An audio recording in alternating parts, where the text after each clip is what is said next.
Mr. Mumford was given bond at district court on December 16th of the year 2025, $20,000 cash assurity plus mandatory participation with pretrial services. And the court got a report from Mr. Durfee months later that Mr. Mumford was not paying for his GPS fees. So the court set a show cause for Mr. Mumford on February 9th of the year 2025. Mr. Mumford appeared on that date and indicated to the court that he has paid nothing since December 16th. This has to be paid for. This is not covered by grant.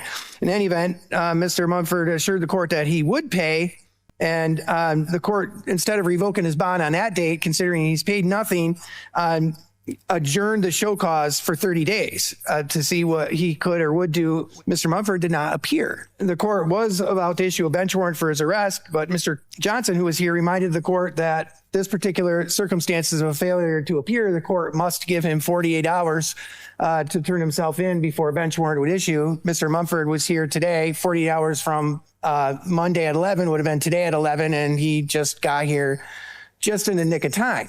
It is a violent felony. What we got from this defendant is that if the judge gave me 30 days, I'm going to take 30 days to pay it. He then tried to make a $100 payment.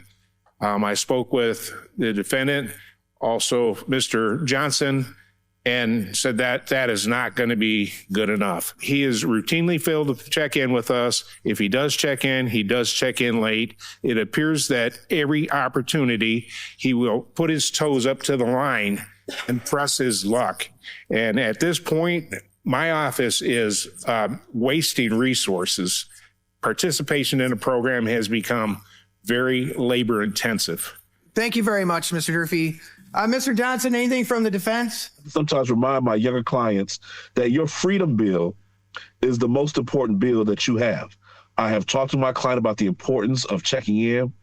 He will check in, not prioritizing his freedom over other things such as working and family matters, Your Honor. How can he not check in? He can't have it both ways. He can't claim that he can't pay because he's not working, but he can't check in because he's working.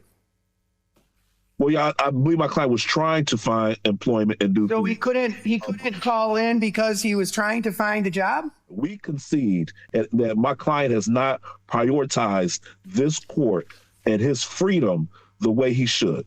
Okay. And I believe my client wants to address the court. Very well then, Mr. Mumford, if you'd raise your right hand, do you promise that you will tell the truth, the whole truth, nothing but the truth, so help you God? Yes, sir. You may put your hand down. What would you like to say, sir? I would like to say I'm not calling the pretrial services. I'm not saying they're not telling the truth, but I've been trying to call in every Monday. I didn't know it was a timeline. I heard it was maybe a timeline. I call in. If they don't answer, I leave a voicemail. I check in every Monday with my bond. Thank you. So this is how I see this. When we look at your case, you were given a lower bond on December 16th of the year 2025, a low bond because you committed to participating with pretrial services and utilizing a tether monitoring device, but you didn't. You didn't pay until the court brought you before it on February 9th.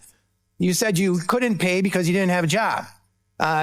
So I adjourned 30 days to give you an opportunity to get caught up because you said you would, and you weren't here on the 3rd. Then you pay $400 and then show up just before the time limit. And if he doesn't want to supervise you, then I'm not going to make him. So I will amend the conditions of bond. Firstly, no pretrial services, but because there'll be no pretrial services, the court has to address the bond itself. And I agree with Mr. Johnson. I don't think there's been the kind of behavior that warrants no bond, but I think the bond ought to be increased.